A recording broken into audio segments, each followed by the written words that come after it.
Owen Jones put out a video in which he gave us the benefit of his thoughts about the screening he saw of the Hamas atrocities in Israel on October the 7th.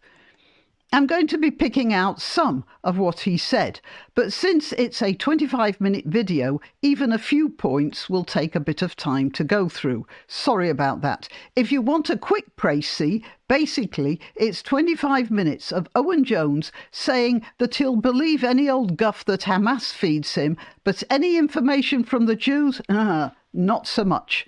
If you want the details, stick around. I'm Granniopteryx.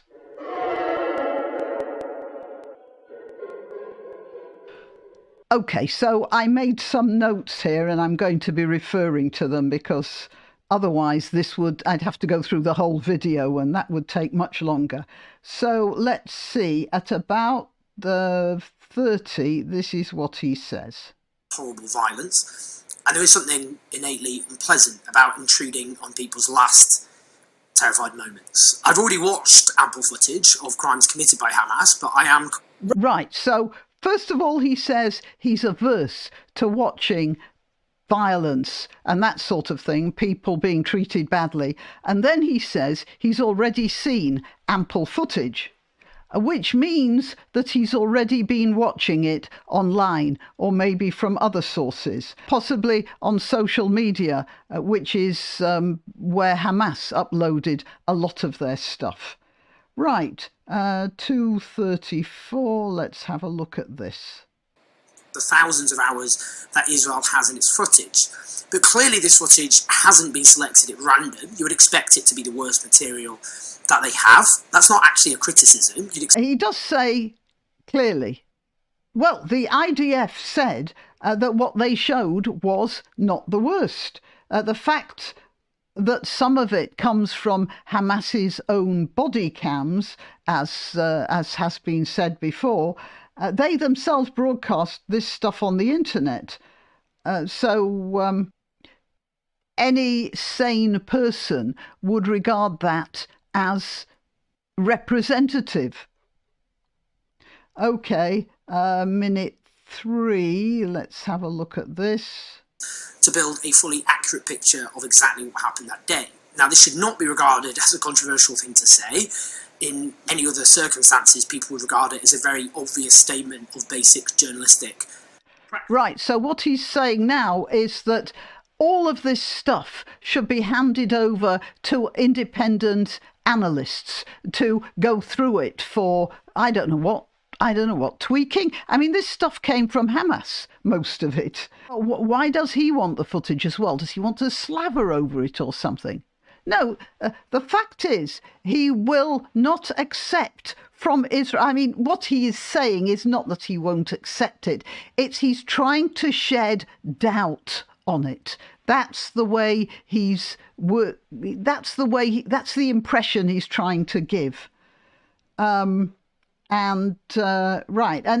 he's just implying that it's fake, isn't he? 5:40.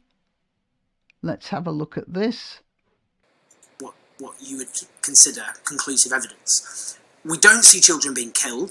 Hamas... Oh, there's no conclusive evidence of children being killed. You see a lot of babies and children lying on the ground with bullets in them, but that's not conclusive evidence because you didn't actually see the deed.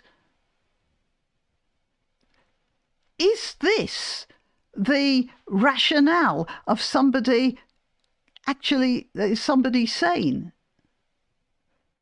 OK, would you say that there's no evidence of slavery in the south of the USA or of anything that the owners did to the slaves because nobody took videos of them? Is there any conclusive evidence of the way the Iranian police treat women who don't have their headscarves pulled down over their foreheads?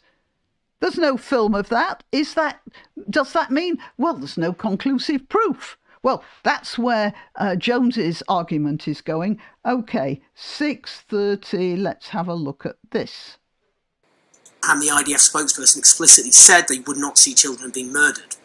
And then adds that there was a scene where someone hides under in a room and is found, but it's not clear how old they were or whether they died, because there's a lot of shadowing. It's hard to work out what's happening. That's how they reckon. Right, so, yeah, again, no conclusive proof that the children were murdered. I mean, yeah, it's a common thing in Israel that children just drop dead with bullets in their backs. OK, 6:51. Well, I'll just carry on with this. Now, we see photos of bodies of children with their faces blurred. Again, horrible enough to see. If they had been intentionally... OK, so their faces are blurred. That, again, somehow he manages to make it look like he... like that doesn't really mean they're dead, or it doesn't look like they've really been killed. They're just sort of littering the gardens and the houses, just like that. And then he says, if they had been intentionally targeted by Hamas, Hamas went in to the kibbutz with guns and sprayed the area. They've got that on their own film, how they just randomly shot at people, just walking through the kibbutz, firing off their guns. And he says, he talks about that not being randomly and not being intentionally targeted. Because there's a lot of shadowing, it's hard to work out what's happening. That's how they recollect it. Now we see... Earlier on, I'm sorry I missed that. I've got a note here. I won't go back. He says, well, there is one shot of them shooting the family dog, and he sort of twitches his head at the point like, yeah, well, that's proof that it's just trivial. I want you to notice how often he makes statements and then shakes his head. Now, anyone who knows anything about body language, I'm no expert, but most people know that when people say one thing and then use the sort of physical expressions that you'd get from somebody who's denying it, you can see that they are lying, or they're lying to themselves, or they're trying to say one thing when they know something else is the case. OK, 7:21. Now, the disorderly nature of the attack is underlined. At the Nova Music Festival, you see defenceless revellers targeted, while some Hamas gunmen urge bullets to be saved for killing soldiers. One terrified reveller in a car is asked, "Are you a soldier?" So there's clearly some distinction being made between civilian... I didn't notice the babies in the kibbutz. The fact that one or two of them are actually asking is probably the fact that one or two of them weren't high on Captagon. I have mentioned this before. 7:57. Oh, let's carry on. Soldiers in the footage, the selected by Israel of thousands of hours of footage which we don't see. Now, how much you have that distinction between civilians and soldiers by Hamas? It's quite obvious that there is no distinction. In general, you've got to look at this in general. You can't just pick on one instance of somebody in Hamas saying, "Are you a soldier?" as an example of what was going on. They were killing grannies. They were kidnapping babies. And, were they worried that the grannies were soldiers or the babies? 9. I'm sorry, I'm getting when I hear about children being killed, I do get very, worked up, I suppose. And I'm interrupting myself here to remind you to click like, to subscribe and to share. And if you're on YouTube, remember to click the notification bell. All the links to my other channels are in the description, including links to donation sites. I'm always grateful for donations, of course, but just clicking like is the best thing you can do for this video and my channel generally. And I'm reminding you that the Christmas 2023 competition is now open. The link to the video telling you all about it is also in the description. All right, here, and again, his constant calling of the Israeli evidence into question all the time. Audio of supposed intercepted communications whose veracity has been challenged by experts. Now that... What experts? What experts? There is no reason not to release audio to independent experts because the privacy of victims is not compromised. again, it's all insinuation. It doesn't matter if what he was referring to was the audio of some Hamas person ringing his parents and saying, I killed 10 Jews with my own hands. And the parents going, oh, Allahu Akbar, we're so proud of you, son. Actually, I mean, that's a pretty good example. If you saw my previous video, the one I made about all these women telling the interviewers that they wanted to have children so that they'll die exploding themselves in Israeli marketplaces or whatever, you don't need that one audio to confirm what's going on here. Right. Okay, here we go. All killed, clearly. I would note that some of the most shocking initial pictures we saw, certainly I found them some of the most shocking, in the aftermath of 7th of October were bodies which were burned beyond any recognition. But many burned bodies who were believed to be Israeli civilians turned out to be Hamas, in fact 200 of them. Now, reason not to release audio to I suppose, as I'm sure you'll know, bodies dragged through streets and stamped on and spat out. I think those have been widely distributed in the public domain. Now, as I say, Hamas, all the members belonging to other groups, because it wasn't just Hamas who came over the border that day, unquestionably killed innocent civilians, defenceless civilians. For example, another example, shooting an old man. So he does say that that they did kill civilians. So, what he's saying is, on the one hand, he can't deny the evidence. On the other hand, he's calling it into question. As I said, shaking his head and saying something. He's suffering from serious, oh crikey, I've forgotten what it's called. You know, when you're faced with a situation that you're trying to deny. Cognitive dissonance, that's the word. Home through the window. Now, we don't know how all of the 900 Israeli civilians the video opens by saying were killed that day. Yeah. I mean, some of them were raped, some of them were shot, some of them had their heads cut off in one way or another. Of course we don't know how they all died. Some of them were so badly burnt that, for instance, they got one situation where there was what was left of a body. It turned out to be not a body, but an adult holding a child. But they couldn't find that out till they'd studied it forensically. Right, 12:35. This interested me. Defensible justification. Some will go, well, why even dispute any of the original claims? For example, the beheading of 40 babies. This is to request the suspension of the most basic journalistic practices. So he talks now about basic journalistic practices. Now, I have to say, what happened with that babies thing was that somebody went in, they went into the nursery, they found 40 dead babies, and then a reporter said some of them had been beheaded. Not all of them, many of them had just been shot. But the argument shifted from the fact that there were 40 babies in a nursery, murdered, lying dead. And somebody's quibbling about the method that was used to dispatch them. And he is talking about good journalistic practices. And then he says, at the beginning of the screening, the point of this exercise was to encourage us to use our platforms to defend Israel's onslaught, which is now believed to have killed over 20,000 people, around 20 times as many as were killed on the 7th of October, including over 8,000 kids. And where did he get those figures from? He said, it is believed. You notice how he protects himself there. That's because those figures were given by Hamas. Now, where's the good journalistic practice and the verification there? I would like to know. And I'm not shaking my head while I'm saying that. Okay. So 1445. Let's try this.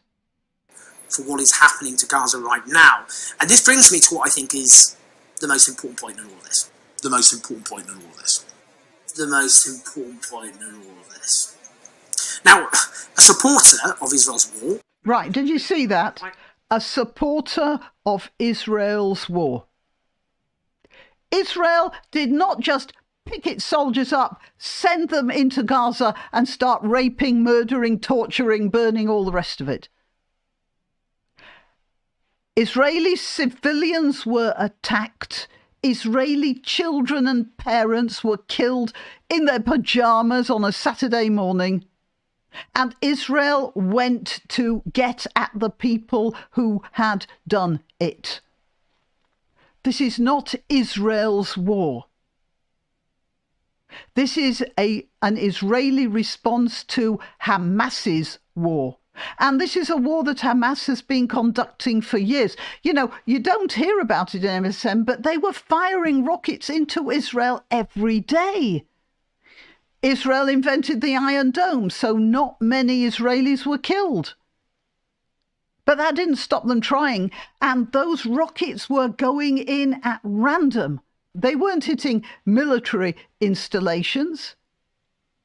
They were just coming down anywhere. Hospitals too, which a lot of people of the Jones ilk make much of, erroneously as it turns out. No, they have been conducting a war on Israel since 2006, a few months after Israel pulled out of Gaza altogether. And I'll get on to that in a minute, I think. Now, then he starts talking about the Serbian-Croatian war,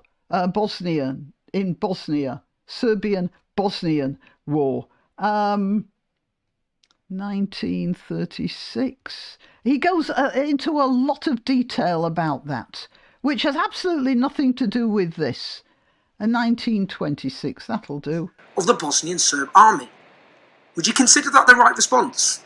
Right, so he was saying that the Serbs got at the Bosnians and did terrible things. But earlier on, he'd said the Bosnians got at the Serbs, and then the Serbs got at the Bosnians. Would you consider that the right... Oh, look at that face. But there is absolutely no parallel between the Serbian-Bosnian war and what Hamas was doing in Israel. No parallel at all, except for the fact that they were fighting. It was a war. What do the Israelis and Hamas have to do with the Bosnians and the Serbs? Okay, 1948. Let's have a go at this. These with Serb nationalism. A lot of Israeli nationalist figures, many of them on the right, did sympathy with the Serbs. I don't know if they did or not. He's not citing chapter and verse, so how could I confirm that? I have no idea.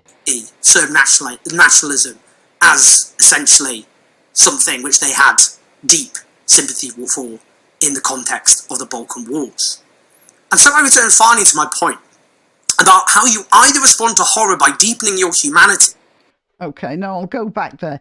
He mentions Sharon somewhere and I've missed it. But anyway, so there's no evidence presented about the Israelis having sympathy with the Serbs. Oh, there might have been some citizens who did, but the government had no stance on it. I don't know.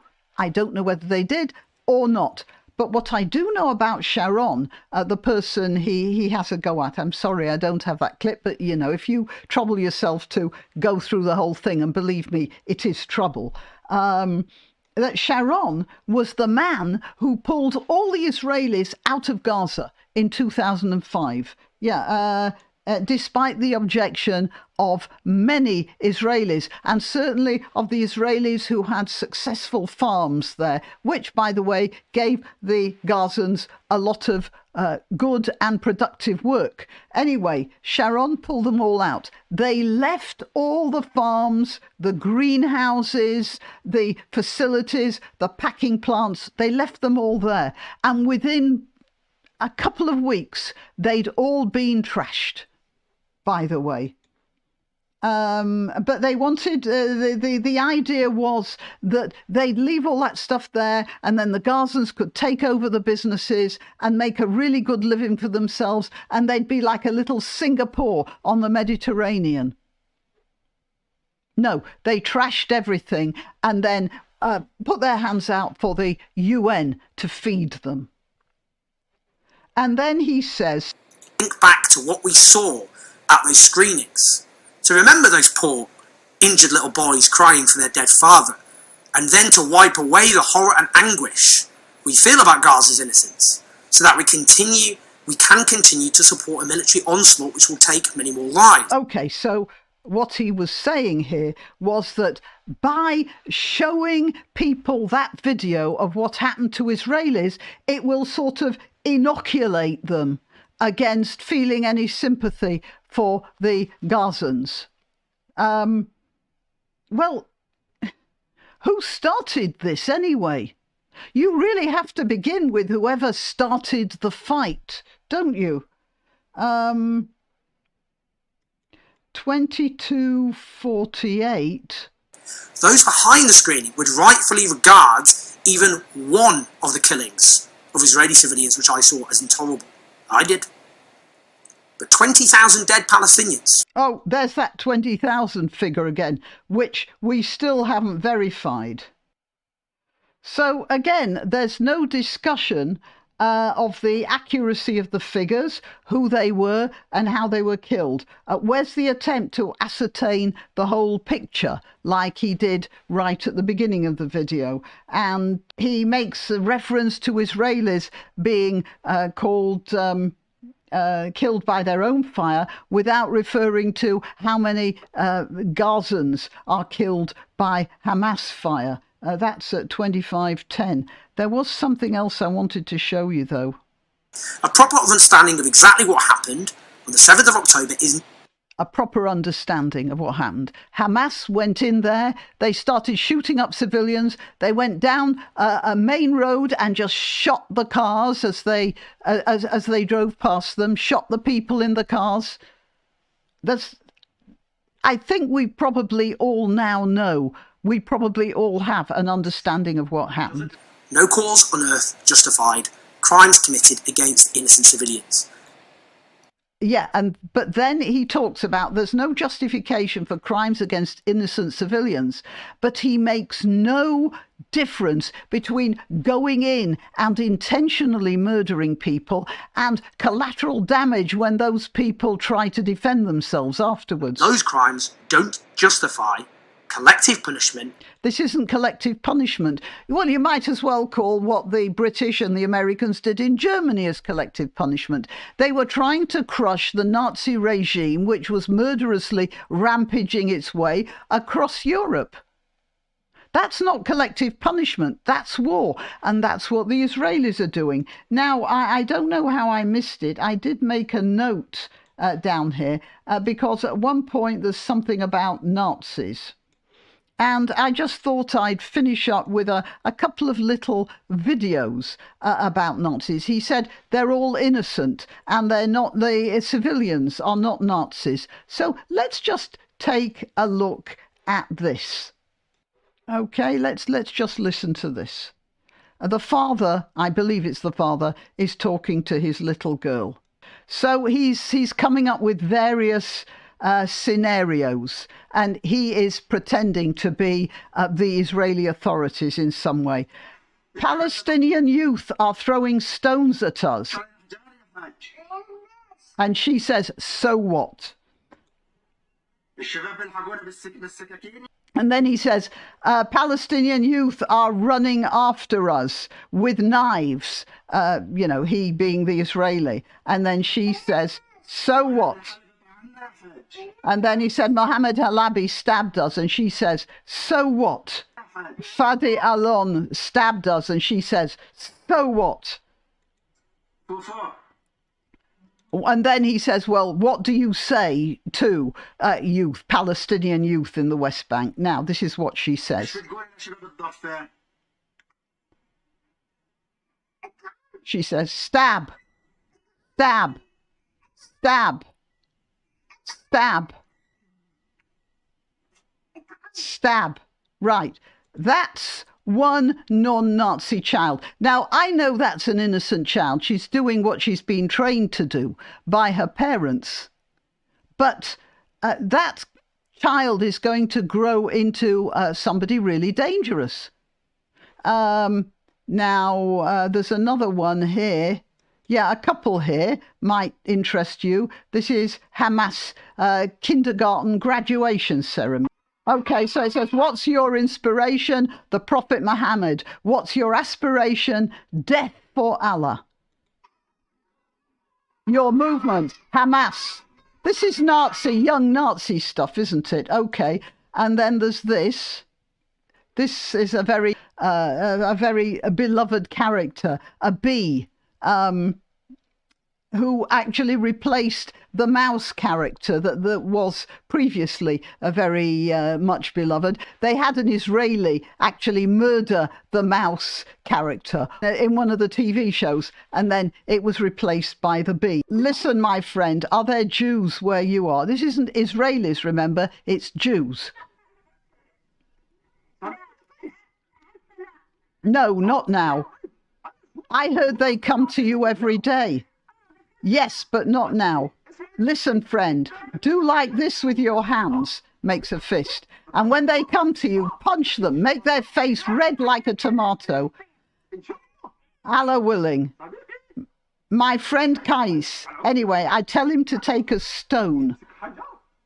And when the Jews come, to take it and throw it at them. Of course, the Jewish neighbours, to smash them.